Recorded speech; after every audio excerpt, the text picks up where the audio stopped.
నేను మాట్లాడేప్పుడు సోమన్ మాట్లాడుతున్నాను ఒకటన్నా ఇప్పుడు వీళ్ళన్నా 16 గెలవమను సంతోషం. ఒకటి బీజేపీ వాళ్ళకి దమ్ము ధైర్యం ఉంటే ఈ రోజు అనేది తెలంగాణ రాష్ట్రంలో 17 సీట్లు బలమైన అభ్యర్థులు పెట్టమని వీళ్ళు లోపాకారి ఒప్పందంతో వీళ్ళు మొన్న రాష్ట్రంలో అది జరిగింది, మళ్ళీ జరగబోతుంది. ఈ రోజు తెలంగాణ రాష్ట్రంలో కేసీఆర్ని ప్రజలు నమ్మారు, మేము ఒప్పుకున్నాము. ఆయన అభివృద్ధి కార్యక్రమాలు కావచ్చు, సంక్షేమ కార్యక్రమాలు మా పొత్తుల వల్ల కావచ్చు, మేము అభ్యర్థులు లేటుగా ప్రకటించవచ్చు, ఈవీఎంల పుణ్యం కావచ్చు, డబ్బులు పుణ్యం గెలిచారు. చెప్పండి మీరు రావద్దా ప్లీజ్. వేరే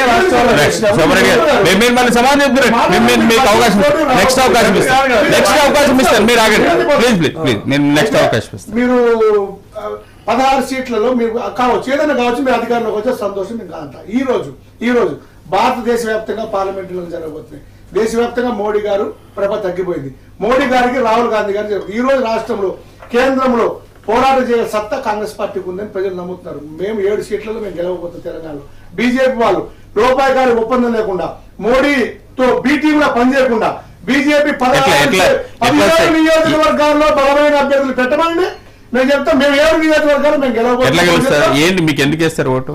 మొన్ననే కదా మిమ్మల్ని చిత్తుగా ఓడించి పక్కన కూర్చోబెట్టారు. ఇదే మాది జాతీయ పార్టీ, జాతీయ పరిస్థితులు వేరు, రాష్ట్ర కాదు. ఇప్పుడు రాహుల్ గాంధీ నాయకత్వం గట్టిగా ఉన్నప్పుడు మీకు రాహుల్ గాంధీ గారికి ప్రధాన శక్తి స్థాయి ఓట్లు ఆ సీట్లు వచ్చే వాతావరణం కనపడట్లేదు. ఎవరో ఒకరు ఏదో ఒక ఫ్రంట్ కట్టి సపోర్ట్ చేస్తే తప్ప ఆయన అయ్యే వాతావరణం లేదు. అలాంటప్పుడు ఎందుకు రాహుల్ ప్రధాన ఇతరని ఓట్లేస్తారు? రెండోది కేసీఆర్ గారు ఫెడరల్ ఫ్రంట్ ఉంది. ఆయన నేనే అవకాశం వస్తే ప్రధాన అయితే తెలంగాణను ఇంకా మంచి బంగారు తెలంగాణ చేస్తానని ఆయన చెప్తున్నారు. అలాంటప్పుడు వాళ్ళకి అవకాశం ఉంటుంది కదా. ఒకటి, రాహుల్ గాంధీ గారి ప్రధానమంత్రి అయ్యేటానికి ఈ రోజు దేశ పరిస్థితులు అనుకూలంగా ఉన్నాయి. ఈ రోజు మోడీ చేస్తున్న మీ కాంగ్రెస్ పరిస్థితి అనుకూలంగా ఉందా లేదా అనేది ముఖ్యం.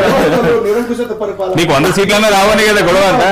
ఏదన్నా కానీ ఈ రోజు నేను జరిగిన మన అనదు సైనికుల మీద దాడి కూడా రాజకీయంగా పులుపుతారు వాళ్ళు. వద్దులేండి సంస్థ ప్రకటించి మేము చేసినామని ఎంత నిజంగా మాట్లాడుతున్నారు వీళ్ళు. నేను చెప్తాను కదా, మీరు ఎన్ని మొత్తం నేను అనేది మేము చేయట్లేదని చెప్తున్నాను. ఇందాక రాజకీయం మాట్లాడు, నేను మాట్లాడాలి ఉపయోగించుకోవడానికి ట్రై చేస్తున్నారు.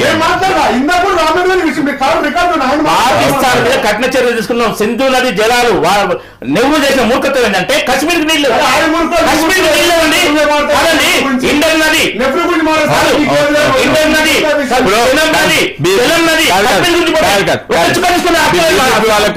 బీజేపీ వాళ్ళకి ఫ్యాషన్ అయిపోయింది లేండి. గాంధీని ఫ్యాషన్ అయిపోయింది.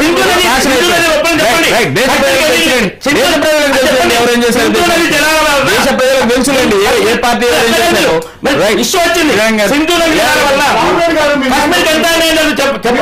మరి గట్టిగా కైకాయ మాట్లాడితే ఎవరు మాట్లాడలేదు కాదండి. ఆ దాడిని రాజకీయం చేయట్లేదు, మీరు రాజకీయంగా మాట్లాడతారన్న. మీరు విన్నారు మొత్తము, మీరు అది మాట్లాడు, మీరు ఏదో మాట్లాడతారు. నెహ్రూ గురించి నెహ్రూ గురించి మాట్లాడే స్థాయి మీది కాదు. రామరెడ్డి అనే వ్యక్తి, సత్యం అనే వ్యక్తి నెహ్రూ గురించి మాట్లాడాల్సిన అవసరం లేదు. నెహ్రూ స్థాయి తెలుసా? సదన్ ఫండ్ ఎట్లా పేరు మీద వాడుకుంటూ మొత్తం చేశారు. ఆ కుటుంబం అంటే నువ్వు చూసినా నెహ్రూ దేశం నువ్వు చూసావా అంతే మాట్లాడుతుంటున్నా కాదు. నీకేం రామరెడ్డి గారు మనము వాళ్ళకి ఒక గౌరవం ఇచ్చి చూసుకుంటున్నాము. అలాంటప్పుడు వేగ్గా ఆరోపణలు చేసుకొని చరిత్రను వక్రీకరించుకొని మీకు అనుకూలంగా మాట్లాడుకొని ఆ రోజు కూడా జనసంఘ నాయకులు కాదండి. ఒక్క నిమిషం నేను నెమ్మది మాట చెప్తాను. సింధు నది జల మాట్లాడలేదండి. సింధు నది జల సింధు నది డిప్లొమాటిక్ రకరకాలు ఉంటాయండి.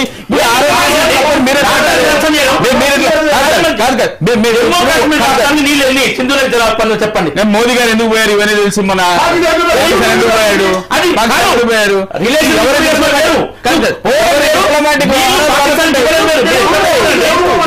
పాకిస్తాన్కి ఇవ్వడం వేరు, చర్చల కోసమో బర్త్డే కోసం దీని గురించి చెప్పడం వేరు. దేశాన్ని నీళ్ళు అక్కడ ఇవ్వకూడదు. అట్లా నెహ్రూ ఇచ్చిన అందుకే అంటున్నాం.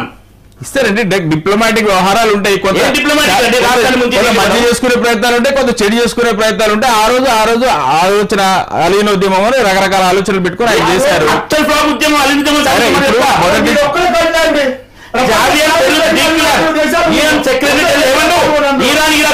రెండు ఇప్పుడు మోదీ గారు అమిత్ షా గారు నమ్ముదాం. గొప్ప నాయకుడు ఆ రోజు అది రిలేటివ్.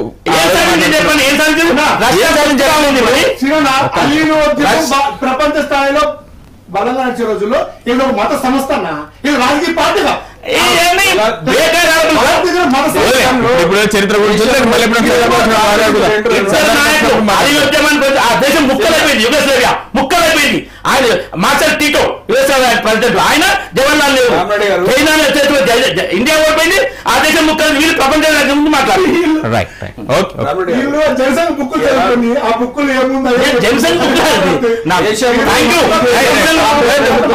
ఒక సెకండ్ చెప్పండి. దేశంలో కాంగ్రెస్ బీజేపీ రెండు తొందుతుంది అంటే వాటికి లేదు. అందుకే ఫెడరల్ ఫ్రంట్ పేరు మీద అన్ని రాష్ట్రాలు లేఖం చేసేసి ప్రాంతీయ పార్టీలు ప్రధాని కావాలి. ఎవరు ఏ పార్టీ చెప్పండి, వరుసగా 5 పార్టీలు చెప్పండి. శోభన్ రెడ్డి గారు మీ ఫెడరల్ ఫ్రంట్ లో ఉన్న పార్టీ వరుసగా 5 చెప్పండి నాకు. నేనేమీ కాదట్లేదు. ఓకే సార్, కేసీఆర్ గారు శోభన్ రెడ్డి గారు కేసీఆర్ గారు తెలంగాణ వ్యక్తిగా తెలుగు వ్యక్తిగా కేసీఆర్ గారు ప్రధాని అయితే మా అందరికీ ఆనందమే సంతోషం, ఎవరు కాదన్నారు. కానీ మీ ఫెడరల్ ఫ్రంట్ కు మద్దతు ఇచ్చే 5 పార్టీలు వరుసగా చెప్పండి, నేను నమ్ముతాను. కలుస్తారు చెప్పండి, పేర్లు చెప్పండి దయచేసి. మమతా బెనర్జీ ధర్నా చేసి కనీసం పలకరించాలి. మనకు అప్పుడు మన వేరే పనులు మనం మీరు స్టేట్మెంట్ అని ఇచ్చారా, ఓ ప్రెస్ స్టేట్మెంట్ అని ఇచ్చారా, మమతా బెనర్జీని వేధిస్తున్నారనో లేకపోతే ఆమె చేసిన తప్పనో ఏదో ఒకటి ఇవ్వాలి కదా. ఎవరైనా మాట్లాడారా కేసీఆర్ గారు? ఇప్పుడు మీకు అత్యంత సన్నిహితురాలు 2 సార్లు ఆమెను కలిసి వచ్చారు, ఆమె కష్టంలో ఉందో లేకపోతే ఆమె నష్టం చేస్తుందో ఏదో ఒక ఒపీనియన్ అయితే మీకు రావాలి కదా. మీరు చేయలేదు. మిమ్మల్ని కేసీఆర్ గారిని ఎట్లా నమ్ముతారు చెప్పండి. ధర్నా చేస్తే బాబు పరిగెత్తుకెళ్ళాడు, బాబు ధర్నా చేస్తే మమతా రాలి ఢిల్లీకి వాళ్ళ వాళ్ళు వచ్చారు కదా. ఎవరో వస్తారు ఆమె నెక్స్ట్ డే వచ్చింది, మళ్ళీ ఢిల్లీలో అందరూ కూర్చున్నారు కదా. ఇప్పుడు కనీస స్పందన ఇక్కడ నుంచి లేదు కదా కేసీఆర్ గారు, అది నిర్ణయం. అంటే ఆ పాయింట్ మీరు అన్నట్టుగా రాకపోయినా వాళ్ళ ప్రతినిధి పంపించారు, వాళ్ళ పార్లమెంట్ నాయకుడు పంపించింది, తర్వాత మరి మీరు అన్నట్టుగా తర్వాత కూర్చొని మాట్లాడండి.